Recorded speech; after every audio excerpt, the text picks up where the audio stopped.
예, 오늘 이제 우리가 사랑에 관한 찬송을 했습니다만 우리가 사랑하면서 산다는 것이 사실 쉽지는 않죠. 사랑하면서 산다라는 말처럼 우리에게 훈훈함과 동시에 이제 부담을 주는 말이 없다라는 생각이 듭니다. 왜냐하면 우리 안에는 남을 사랑할 수 있는 능력이 없기 때문에, 그렇죠? 나를 사랑하는 사람 사랑하는 거 쉽죠. 특별히 이제 오늘 본문 말씀에 예수님이 하신 말씀을 보면 예수님이 이렇게 말씀하세요. 내 이웃을 내 몸과 같이 사랑해라 그랬습니다. 내 몸과 같이. 우리가 이런 말씀 대하면 좀 당혹감을 느끼죠. 도대체 어디까지가 얼마만큼이 어떻게 하는 것이 이웃을 내 몸처럼 사랑하는 것일까? 자, 여기에 대한 대답을 오늘 주님께서 우리에게 분명하게 주고 계시는데 우리 12절로 가보겠습니다. 12절을 가보시면 주님 이렇게 말씀하세요. 내 계명은 곧 내가 너희를 사랑한 것 같이 너희도 사랑하라 하는 이것이니라 그랬습니다. 그러니까 예수님의 기준은 뭐예요? 내가 너희를 사랑한 것 같이. 그러니까 예수님께서 분명히 모델을 보여주셨어요. 예수님은 말씀만 하시는 분이 아니고요. 본을 보여주시고 자, 이렇게 하라는 것입니다. 내가 너에게 보여준 것처럼 본이 돼준 것처럼 그렇게 그대로 그렇게 사랑하는 것, 이것이 예수님이 우리에게 주신 새 계명이라고 말씀하세요. 여러분 아마도 이제 예수님의 제자들이 주님의 이 말씀을 들었을 때는 금방 머릿속에 그림이 그려졌을 것 같아요. 아, 주님 말씀이 이렇게 살아가라는 얘기구나. 왜냐하면 예수님의 제자들은요, 주님과 3년 동안을 같이 먹고 같이 자고 생활하고 사역을 했기 때문에 자기들을 향하신 예수님의 사랑을 직접 받았던 사람들이에요. 그렇죠? 들어서 아는 사람이 아니고 예수님의 사랑을 직접 그 사랑을 받았고요. 눈으로 보았고요. 자, 그랬기 때문에 주님이 이 말씀을 하실 때 내가 너희를 사랑하는 것처럼 너희도 이렇게 사랑해야 돼. 이 말씀을 드릴 때 아마 개념이 잡혔을 거예요. 아, 이렇게 사랑하라는 얘기시구나. 이게 왔을 거예요. 그렇죠? 그러나 오늘날 21세기를 사는 저와 여러분은 제자들처럼 이 말이 쉽게 와닿지 않죠. 그게 뭘까? 예수님이 제자들을 어떻게 사랑하셨는가? 그죠? 그걸 뭘 의미하는 걸까? 이게 잘 와닿지 않을 수 있어서 오늘 본문을 중심으로 해서 먼저 그게 뭔가를 한번 같이 살펴보려고 합니다. 내가 너희를 사랑한 것처럼 사랑하라는 그 말이 도대체 어떻게 하라는 얘기인가? 첫 번째로, 자, 예수님의 사랑은요, 사랑하기 어려운 사람을 사랑하는 사랑입니다. 어떤 사람을요? 사랑하기 어려운 사람. 나를 힘들게 하는 사람. 정말 내 마음이 안 드는 사람. 그 사람을 사랑하는 사랑. 우리 주변에 보면 이제 저절로 사랑이 가는 사람들이 있죠. 사랑이 되는 사람 있잖아요. 노력 안 해도. 성격도 좋고 공손하고 겸손하기도 하고 아는 것이 많으면서도 아는 척 안 하고 남 배려할 줄도 알고 또 머리도 좋고 유머 감각도 있고. 여러분 이런 사람을 만나면요 막 정이 팍팍 가잖아요. 그렇죠? 막 사랑이 가죠. 여러분 이런 사람 사랑하는 거 어렵습니까? 쉽습니까? 쉬워요. 예수님 표현을 빌자면 그런 사랑은 바리새인도 하느니라 그랬습니다. 예수님께서. 바리새인도 한다는 거예요. 여러분 사랑받을 만하고 또 그런 행동을 하는 사람을 사랑하는 거, 이거는요 누구든지 할 수 있는 것입니다. 세상 사람도 할 수 있는 거예요. 근데 주님이 명하시는 사랑은 그게 아니고 내가 누구를 사랑한 것처럼요, 나를 사랑한 것처럼, 너희를 사랑한 것처럼. 이 말은요 사랑할 수 없는 사람, 정말 사랑하기 힘든 그 사람을 사랑해야 된다라는 그 말씀인 거예요. 여러분 여기 이제 너희라는 단어가 나오면 너희는 우선 누구를 말합니까? 1차적으로는 예수님의 제자를 말하죠. 여러분 우리가 쭉 복음서 요한복음을 쭉 강의해오고 있는데요. 여러분 제자들이 어떤 사람들입니까? 여러분 복음서를 통해서 묘사되고 있는 우리가 아는 제자들 어떤 사람이죠? 사랑하기 쉬운 사람들인가요? 아니 제가 볼 때는 안 그런 것 같아요. 성경을 가만히 읽어보면 예수님 제자들은요 별로 사랑스럽지가 않아요. 불과 며칠 전까지만 해도 예수님은 지금 십자가를 앞에 두고 마음이 심각하신데 제자들은 뭐 하고 있죠? 싸웁니다. 주님의 마음은 모르고요. 우리 중에 누가 크냐? 응? 예수님이 정권 잡으면 누가 예수님 오른쪽에 앉냐? 이 문제를 가지고 서로 다퉜어요. 싸우기를 좋아하는 사람들입니다. 질투심도 많고요. 꼭 우리 같죠. 한 번은 예수님께서 어느 마을을 지나가시다가 좀 푸대접을 받으신 일이 있었어요. 그러니까 제자들 중에 어떤 얘기를 하는 제자가 있었냐면요. 예수님 하늘에서 불을 떨어뜨리셔가지고요. 예수님 능력 있으시잖아요. 저놈들을, 저 마을을 불태워버립시다. 이런 소리를 했던 아주 난폭한 사람들이 제자들이에요. 제자들. 사랑스럽습니까? 아닙니다. 또 자기들과 같이 다니지 않는 사람이 예수님의 이름으로, 아니 우리가 제자인데, 아니 예수님 따라다니지도 않으면서 보니까 침례를 주고 있어요. 그러니까 가서 못하게 해요. 못하게 해요. 배타적인 사람들입니다. 무엇보다도요, 예수님의 제자들은요, 깨닫는 게 둔한 사람들이에요. 그렇죠? 우리 요한복음에서도 늘 보잖아요. 예수님께서 그렇게 여러 번 가르치시고 설명하시고 그러는데도요, 뒤돌아서면 딴소리하고 못 알아듣습니다. 못 알아들어요. 서로 질투하고 다투고 성질 급하고 배타적이고 깨닫지 못하는, 예의도 없고, 꼭 누구 같으냐 하면요, 우리 같은 사람이, 우리 같은 사람. 저 사람이라고 하시면 안 되고 나 같은 사람, 나 같은 사람. 예수님께서 이런 제자들을 사랑하신 것입니다. 그렇죠? 그리고 성경을 읽어보면 예수님께서, 여러분 복음서를 보세요. 예수님께서 제자들을 꾸중하는 장면이 거의 없습니다. 꾸중 안 하세요. 그죠? 한탄은 자주 하세요. 한탄은. 그런데 야단치지 않으십니다. 자, 이런 제자들을 사랑하시는데 어떻게 사랑하셨다고 말씀하시냐면요, 우리 13장으로 한번 가볼게요. 우리 얼마 전에 봤던 13장 1절로 가보세요. 요한복음 13장 1절 보면 요한이 이렇게 기록해놨어요. 6월절 전에 예수께서 자기가 세상을 떠나 아버지께로 돌아가실 때가 이런 줄 아시고 세상에 있는 자기 사람들, 누구예요? 제자들을 사랑하시되 어떻게 해요? 끝까지 사랑하셨대. 끝까지. 여러분, 제자들이 예수님 배신할 거를 아시면서도 끝까지. 베드로가 예수님 3번을 부인하잖아요. 저주까지 하면서 나 저 사람 모릅니다. 저 사람이랑 관계가 없습니다. 요걸 아시면서, 가룟 유다가 당신을 팔 것을 아시면서 주님은 그들을 끝까지 사랑하시고 그들을 위해서 죽으세요. 이게 예수님의 사랑이라는 거예요. 자, 그러면 오늘 본문의 말씀, 주님께서 우리들에게 내가 너희를 사랑한 것처럼, 여러분 제자들 입장에서 들어보세요. 내가 너희를 사랑한 것처럼 너희도 이렇게 사랑해라? 지금은 다 모를 수 있어요. 근데 예수님께서 죽으시고 나서 이 말씀이 더 와닿았겠죠. 그렇죠? 이 말씀의 의미가 뭐예요? 우리가 사랑할 수 없는 사람, 네 마음에 들지 않아도, 부족해도 그 사람을 내가 너희를 사랑한 것처럼 너희가 그 사람들을 받아주고 너희가 그 사람을 나처럼 사랑해 주라는 그 명령이신 것입니다. 그렇죠? 여러분, 오늘 우리가 이 말씀을 잘 정리했으면 좋겠어요. 여러분 주변에 미운 사람, 싫은 사람 있죠? 정말 못마땅한 사람 있잖아요. 그 사람 사랑하라는 거예요. 그럼 어떻게 사랑할 수 있죠? 왜 주님은 그 사람을 사랑하라고 우리에게 명령하시는 걸까요? 여러분, 사랑은요, 감정이 아닙니다. 감정.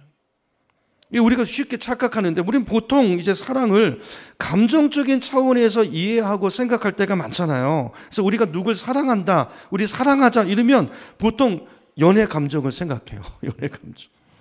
여러분 연애하셨죠? 연애할 때 느낌이 어떠셨나요? 떨어져 있으면 보고 싶고, 같이 있으면 너무 좋고, 헤어지기 싫고, 뭔가 솜사탕처럼 가슴이 부풀고 짠하고 몸이 간질간질해지는 것 같은 이런 느낌, 이런 느낌을, 이 감정을 우리는 사랑이라고 생각한다고요. 그런데요, 예수님이 말씀하시는 사랑은 그런 느낌에 기초한 사랑이 아닙니다.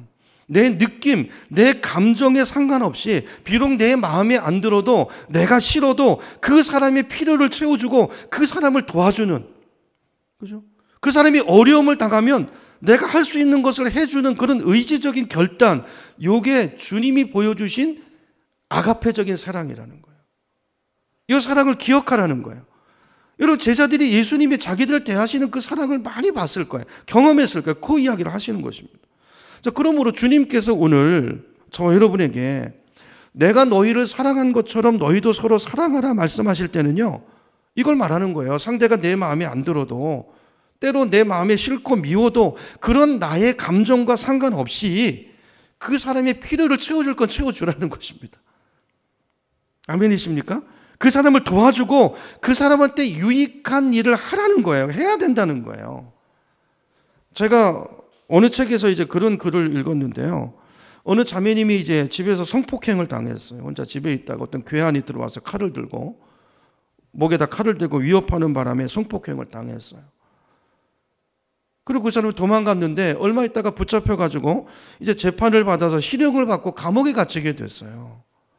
근데 이제 이 자매가 기도할 때마다 자꾸 성령님이 말씀하시는 거. 어떤 부담을 자꾸 주시냐면, 야, 너를 성폭행하고 지금 그 사람 실형받아서 감옥에 갇혀있는 그 사람을 네가 그리스도의 사랑으로 가서 면회를 해라. 그리고 나의 사랑을, 나의 복음을 전해라. 이 말씀을 자꾸 주시는 거예요. 여러분 생각해 보세요. 이게 가능합니까? 아니, 여자 입장에서 이게 가능해요? 성폭행을 당했는데? 근데 성령님이 이 말씀을 계속 하시는 거예요. 그래서 마침내 이 자매님이 자기 남편과 함께, 그죠? 결혼한 분이 주부인데 남편과 함께 자기에게 몹쓸 짓을 한 그 사람을 면회를 갑니다. 그리고 그 사람과 대화를 나누면서 내가 그리스도의 사랑으로 당신을 용서합니다 그랬어요. 그랬더니 그 이야기를 듣고 그 사람이, 성폭행한 그 남자가 말이죠, 감옥에 갇혀있는 그 죄수가 눈물을 흘리면서 크게 회개를 했어요. 그리고 새 사람이 됐어요. 이렇게 이야기를 할 수 있으면 얼마나 좋겠습니까? 근데 현실은 안 그렇잖아요. 그렇게 한다고 그렇게 변화가 옵니까? 안 그래요. 근데도 주님은 하라고 말씀하시는 거예요. 아니, 가서 정말 힘들게, 정말 고통스럽게 마음을 추스리고 기도하고 결단하고 가서 말을 전했는데, 당신을 용서합니다 그랬는데 상대방은요 전혀 감동도 없고 변화도 없고 오히려 비웃고 앉아 있어요. 고통스럽죠. 근데 이 여인이, 이 여자분이 나중에 간증을 하는데 이런 얘기를 합니다. 사실 나에게 몹쓸 짓을 한 그 남자를 면회 간다는 것이 저는 죽기보다 힘들었습니다.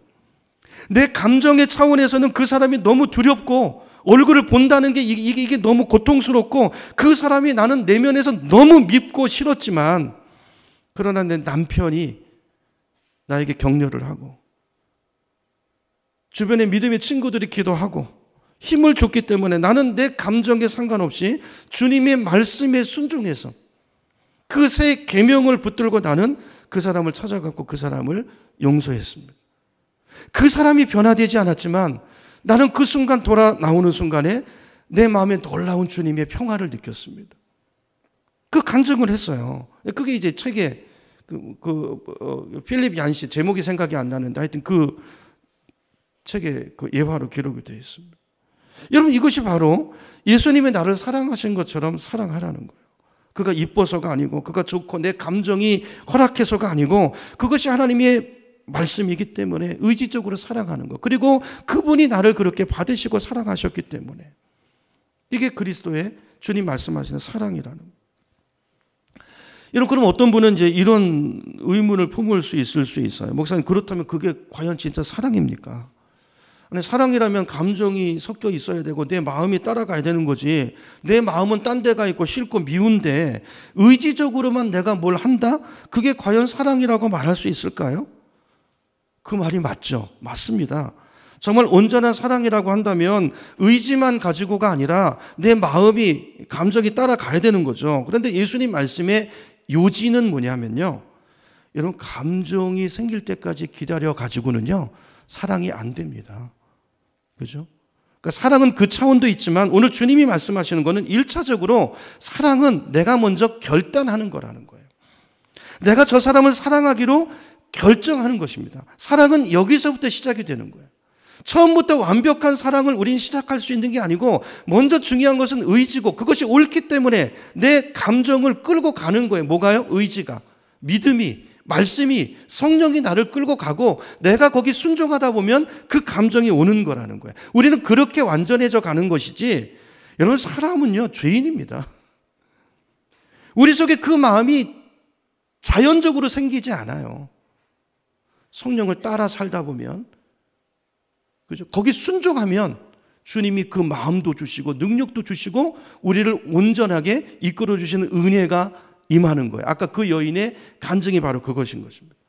처음엔 마음이 안 따라갔는데, 그래서 그분이 불쌍히 여겨지고 자기가 기특하게 여겨지고 주님의 위로가 임하고, 그러면서 온전해져 가는 거예요. 그리고 그분을 위해서, 그 죄수를 위해서, 제가 그 뒤 결말은 제가 잘 기억이 안 나는데요, 하여튼 이분이 이제 기도하는 사람이 돼서 그분을 중보하는, 자기를 고통을 준 그 남자를 위해서 주님 우리를 이렇게 만들어 가시는 것이죠.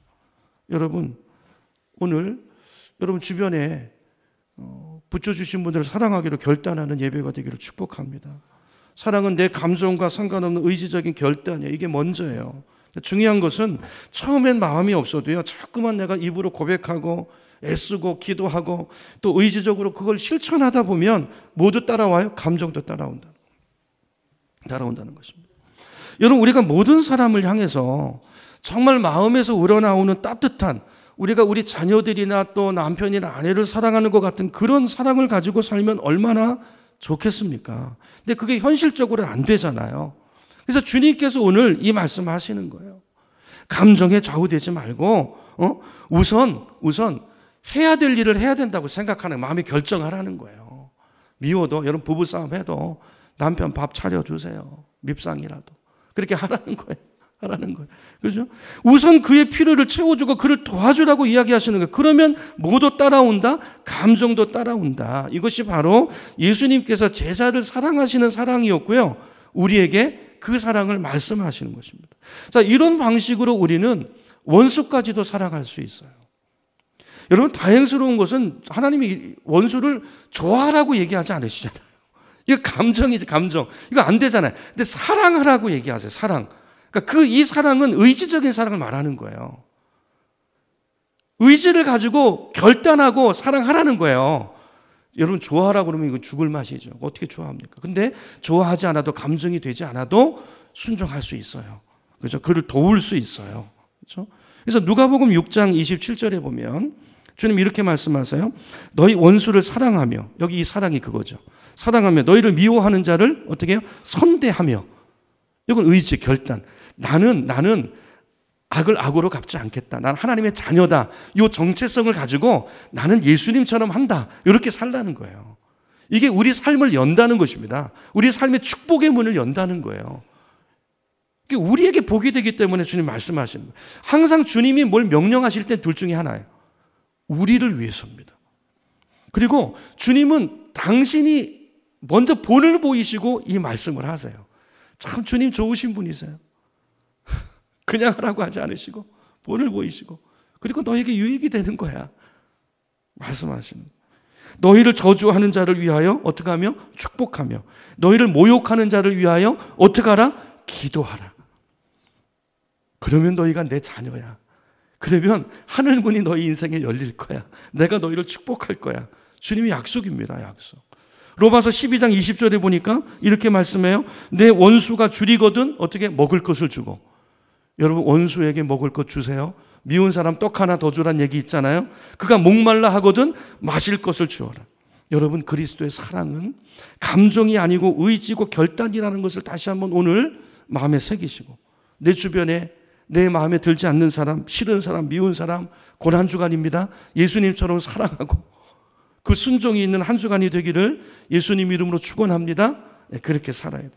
그게 주님의 발자취를 따라가는 거.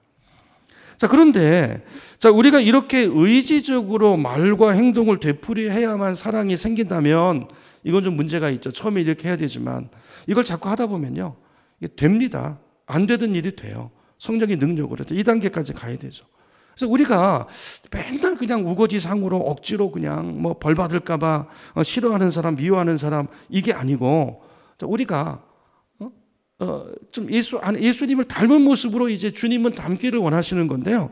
그래서 그 방법을 이제 어떻게 하면 이게 가능할까? 그 말씀을 이제 9절에서 말씀하세요. 9절에서 당신의 경우를 예를 들어서 얘기를 하시죠. 9절로 가봅니다.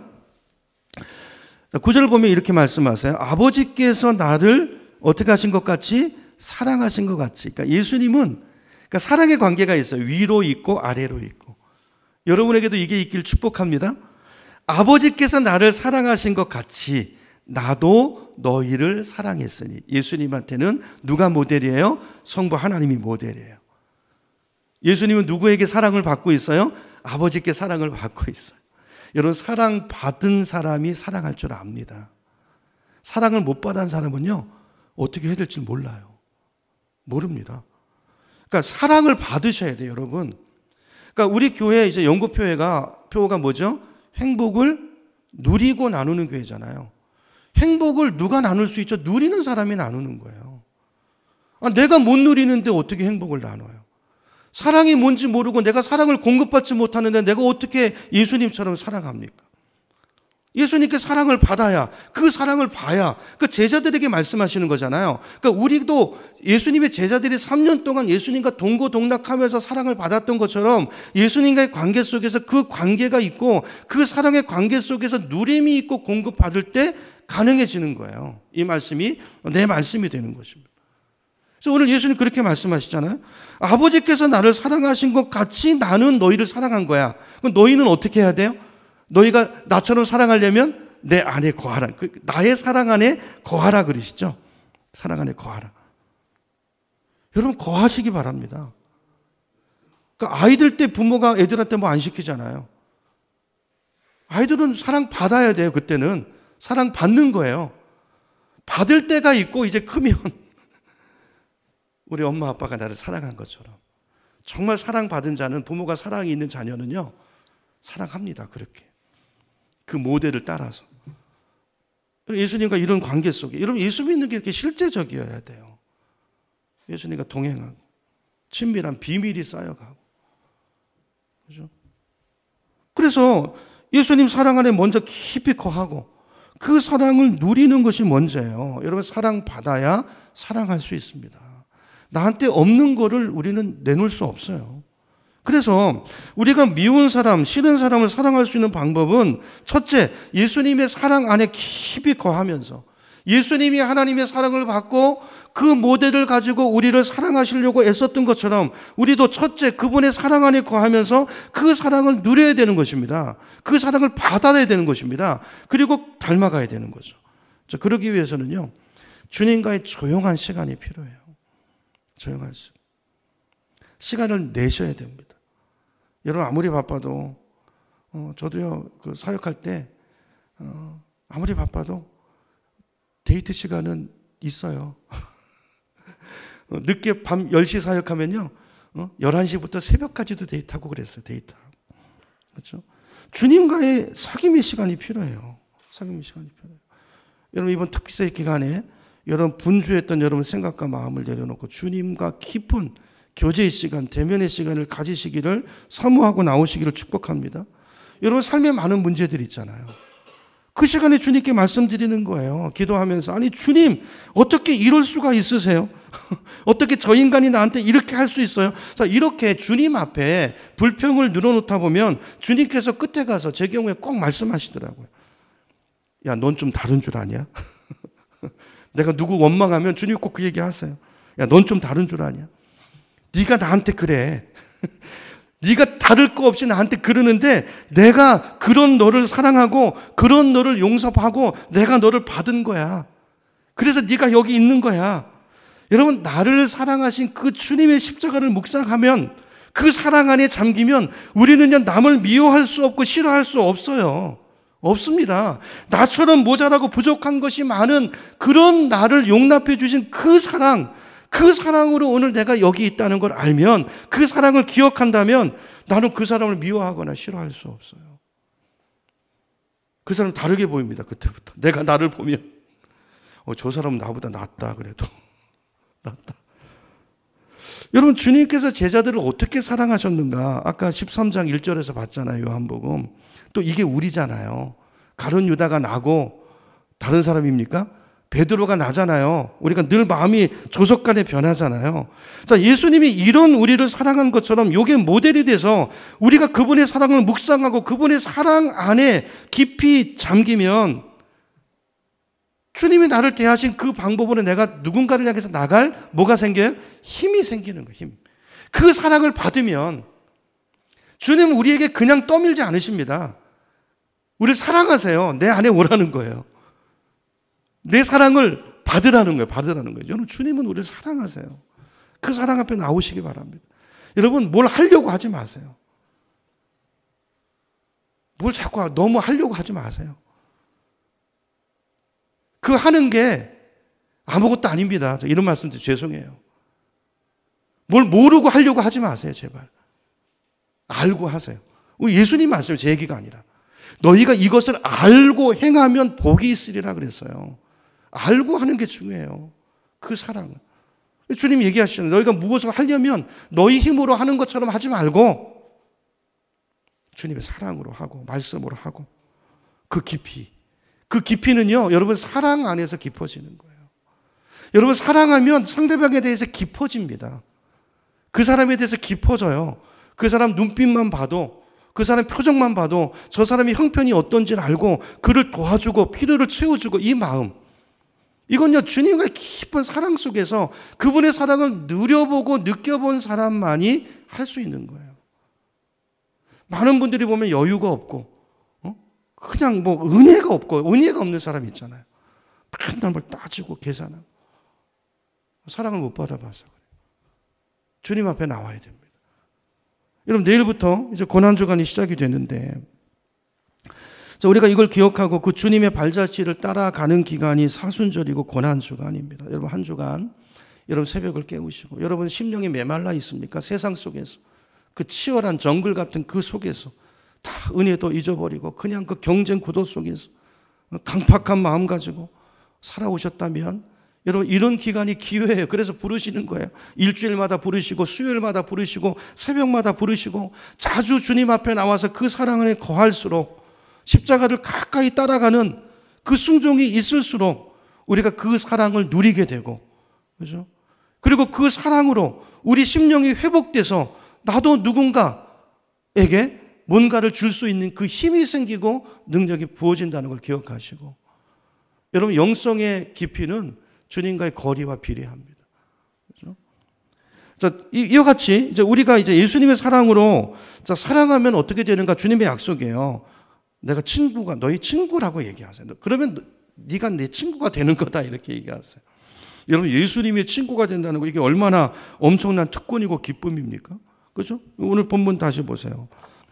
자, 14절 있잖아요. 14절. 너희가 내가 명하는 대로 행하면 곧 나의 친구라. 주님 명하는 게 뭐예요? 새 계명. 내가 너희를 사랑한 것처럼 너희가 그렇게 사랑하면, 의지적인 사랑이라고 그랬잖아요. 미워도 다시 한번 이렇게 사랑하면 내 친구라는 거예요. 그러면 13절에 이렇게 말해요. 사람이 친구를 위하여 자기 목숨을 버리면 이보다 더 큰 사랑이 없는데 내가 너의 친구가 돼서 너를 위해 죽었다는 거예요. 그렇죠? 예수님 본을 보여주시잖아요. 그렇죠? 친구라. 15절. 이제부터는 너희를 종이라 하지 아니하리니 종은 주인이 하는 것을 알지 못함이라 그래서. 여러분 종과 주인의, 친구의 차이가 뭐죠? 종은 시키는 것만 하는 사람이잖아요. 왜 해야 되는지 이런 건 몰라요. 여러분 우리 중에 많은 분들이 종처럼 신앙생활해요. 왜 하는지도 모르고. 친구는요 다릅니다. 서로 이야기를 주고받아요. 꿈을 나누고요, 계획을 나눕니다. 무슨 일을 해도 그 일을 왜 한다는 것을 서로 이해를 해요. 이게 친구잖아요. 그렇지 않습니까? 여러분 예수님 우리를 친구로 대하신대요. 그걸 나누고 깊이 있게 우정을 나누고 비밀을 나누고, 이런 친구로 우리를 부르셨어요. 조건이 있죠. 사랑입니다. 사랑. 우리가 그리스도의 사랑으로 사랑하면, 주님이 사랑하신 것처럼 그 모델처럼 우리도 그렇게 행하면 내가 너를 친구로 삼아서 15절에 내가 알고 있는 모든 것을 너에게 공유하겠다는 거예요. 놀라운 은혜 특권이죠. 여러분 우리 가운데 보면 주님의 음성을 듣고 싶어하는 분들이 있잖아요. 근데 주님의 음성이 도무지 들리지 않아요. 어떻게 해야 주님의 음성을 들을 수 있나요? 이렇게 말씀하시는 분들이 종종 있는데 여기 답이 있어요. 예수님을 사랑한 것처럼 사랑하면 친구가 되시겠대요. 비밀을 말씀해 주시겠대요. 우리에게 하늘의 비밀을 계시를 주시겠대요. 왜 주님의 음성이 안 들릴까요? 그 이유 중에 하나는요, 우리가 아직 주님의 친구가 되지 못했기 때문에.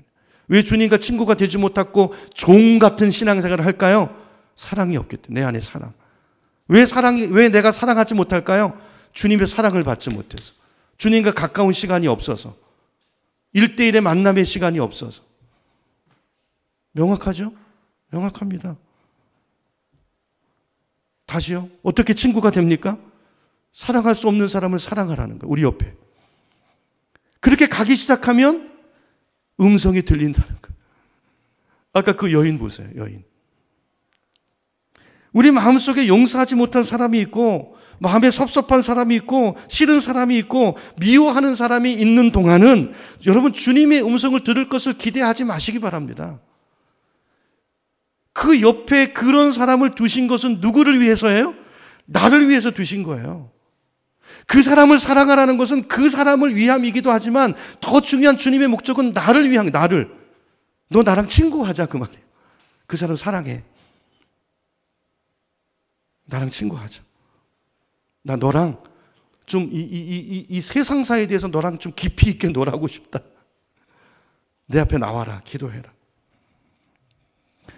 주님께서 여기 친구란 얘기를 하시고 16절에 가보세요. 16절에 가보면 재밌는 말씀 하시죠. 너희가 나를 택한 것이 아니고 누가 우리를 택했어요? 우리가 택해서 교회 나온 게 아니고 예수님이 우리를 택해서 불러주셨다라는 거예요. 예수님이 우리를 부르신 자녀 삼으신 목적이 뭐냐? 쉽게 말하면 지금까지 이 문맥 속에서 말하면 친구 삼으려고. 세분하면 두 가지 목적인데 첫째는 너희로 하여금 열매를 맺는 인생 되도록 하기 위함이라. 두 번째는 기도 응답을 받는 누리는 사람이 되게 하기 위함이라는 거예요. 두 가지입니다. 첫째는 열매를 주시려고, 두 번째는 기도의 응답을 주시려고. 자, 16절, 우리 16절 말씀 같이 읽어보겠습니다. 시작. 너희가 나를 택한 것이 아니요 내가 너희를 택하여 세웠나니 이는 너희로 가서 열매를 맺게 하고 또 너희 열매가 항상 있게 하여 내 이름으로 아버지께 무엇을 구하든지 다 받게 하려 함이라. 이게 예수님 목적이 우리를 부르신. 왜 기도 응답이 안 될까? 왜 우리 인생에 열매가 없을까요? 이거 안 하니까 그래요. 여러분, 성령의 열매가 그냥 맺어지는 거 아닙니다. 기도 응답이 그냥 오는 거 아니에요. 여러분, 성령의 열매는 언제든지 갈등 가운데 맺어집니다. 여러분 삶에 갈등이 있는 것 축복이에요, 축복. 그때 우리가 해야 될 일을 해야 돼요, 그때. 여러분, 갈등이 있는 것, 이걸 원망하고 불평하는 게 아니라, 이 갈등은요, 갈등. 요 복을 받기 위한 통로가 요 문제를, 갈등을 여러분 잘 대처하셔야 돼요. 인간관계 갈등, 어떤 삶의 고난, 문제. 여러분, 하나님께서 저와 여러분들로 열매를 맺는 인생 되기 위해서 지금 여러분이 있는 그 상황 속에 두신 거라는 거예요. 여러분 주변에 마음에 안 드는 사람 가운데 앉혀놓으신 이유, 내 주변에 내 마음에 상처를 주는 그 사람이 항상 내 주변에 있는 이유, 여러분이 고통스러운 환경 가운데, 역경 가운데 주님이 앉혀놓으신 이유, 목적이 뭐라고요? 거기서 열매를 맺으라. 그 열매를 맺으려면 첫째는 주님과의 관계예요.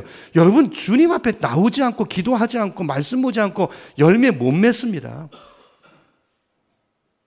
그런 분들 좀 가르쳐 주세요. 저도 좀 배우게. 못 맺습니다. 성령의 열매는요, 주님의 사랑이 공급돼야 돼요. 주님 안에 거해야 돼요. 그렇죠? 왜냐하면 이제 열매를 맺도록 우리를 두시는 환경은 쉽지 않은 환경입니다. 나를 찌르는 사람이 있고요. 그죠? 어려운 고난이 있고요. 그 가운데서 우리 모난 성격이 깎이고 다듬어지면서 우리가 성령의 열매를 맺는데, 자, 이런 열매는 갈등 가운데 맺혀지는 건데, 자, 그때 주님이 공급해 주시는 성령의 은혜가 있고 능력이 있어요. 그러니까 주님과 연결되어 있을 때 이게 가능해지는 거예요. 그래서 예수님께서 오늘 이제 본문 앞에 가보면, 오늘 본문의 서론이 배경이 되는 15장 1절로 가보세요. 1절. 나는 참 포도나무여 내 아버지는 농부라. 농부가 계시고 예수는 나무시래요. 물은 내게 붙어 있어 열매를 맺지 아니하는 가지는, 우리는 가지입니다. 자, 우리가 열매를 맺으려면 붙어 있어야 돼요.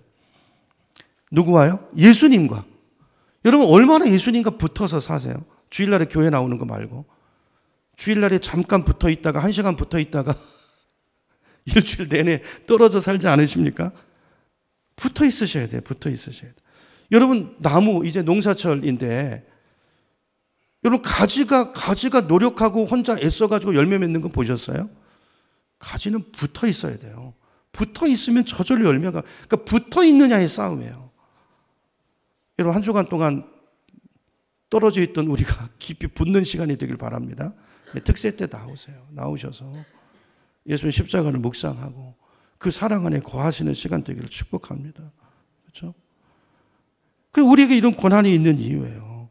그래서 여러분, 어떤 분과 지금 관계적인 어려움을 겪고 있고 또 어떤 환경 속에서 고통하고 있다면 그게 나한테 주신 열매 맺으라고, 나를 성화시키고 하나님의 자녀로 만들어서 무엇이든지 구해도 응답받는 자로 빚으시기 위한 환경이고, 근데 관건은 뭐냐면 붙어 있느냐, 붙어 있느냐.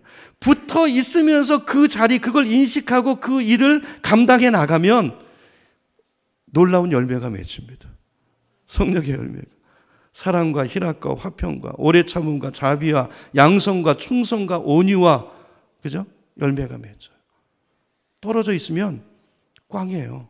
그게 그 사람을 더 못되게 만듭니다. 더 거칠게 만듭니다. 하나님 원망하는 자로 만듭니다. 그래서 로마서 8장 28절에 그래서 이렇게 말씀하는 거예요. 하나님을 사랑하는 자, 곧 그 뜻대로 부르심을 입은 자들에게는 모든 것이 합력해서 선을 이룬다는 거예요. 여러분, 모든 게 아무나 합력해서 선을 이루는 게 아닙니다. 그 뜻대로 부르심을 받은 자들, 그래서 예수께 붙어있는 그 사람은 합력해서 선이 돼요. 그 고통이. 이런 은혜를 누리시는 한 주간 되기를 축복합니다. 자, 두 번째 이유가 이제 기도 응답이죠. 너희가 내 이름으로 아버지께 구하는 것은 무엇이나 받게 하려는 것이다.